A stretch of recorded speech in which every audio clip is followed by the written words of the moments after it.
Direct त्यांच्या अकाउंटमध्ये पैसा दिला गेला पाहिजे आणि वसुली न करता सर्व पाहिजे नाही की यांनी पैसे भरा म्हणून आम्ही देतो. आमच्या शेतकऱ्याकडे पैसा नाही. येणारं वर्ष पाऊस असल्यामुळे अडचणीचं आहे. त्यामुळे डायरेक्ट पैसे आपल्याला गेले पाहिजे आणि मोठी कर्जमाफी झाली पाहिजे आणि त्याच्याबरोबर आमचा जो विमा त्याच्यामध्ये जे बदल केलेले त्या सरकारने ते अन्यायकारक आहे.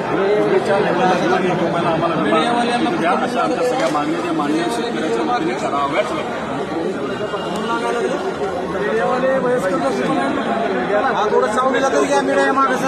आम्ही कुणासाठी येतो? आम्ही गरिबासाठी येतो. तुम्ही नेत्यासाठी येतात.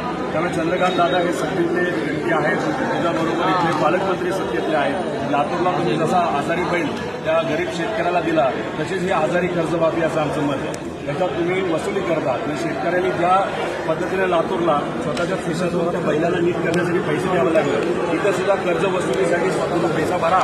तुम्ही आधी वरची अमाऊंट भरा, मग तुम्हाला 50,000 मिळणार. हे आम्हाला चालणार 2 लाखाची सरसकट कर्जमाफी आमच्या शेतकऱ्याला त्या ठिकाणी झाली पाहिजे. आणि या 2 नेत्यांना मला एवढंच बोलायचं आहे, आम्ही ज्या अटी बांधतो त्या मीडियासमोर या अटी चुकीच्या आहेत, शेतकऱ्यावर अन्यायकारक आहेत. हे एकदा बोलून दाखवा. शेतकरी तुमच्याबद्दल काय बोलतो हे तुम्हाला कळेल.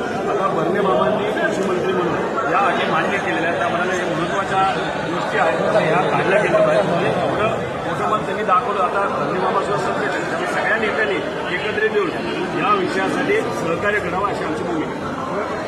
सरा चला चला मीडियावाली थोडे मागे सरा लय ऊन झाले. थोडं सावलीत घ्या. मीडियाच्या मदतीने बोर्ड घरापलीकडून आम्हाला गर्दी करायची नव्हती. बाबा गाड्या भरून आणा, इंद्रांना सांगा, आल्या असं काही केलं.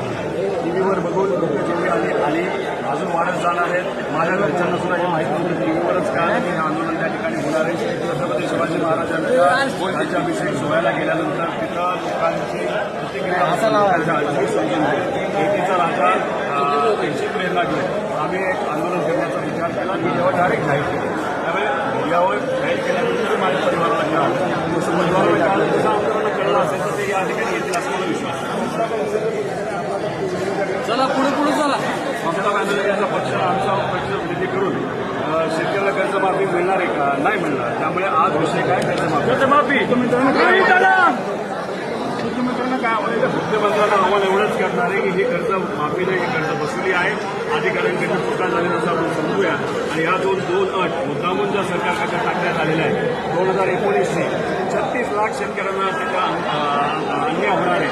50,000ची कर्जमाफी मिळणार आहे. आमचं मत आहे 2 लाखाचे कर्ज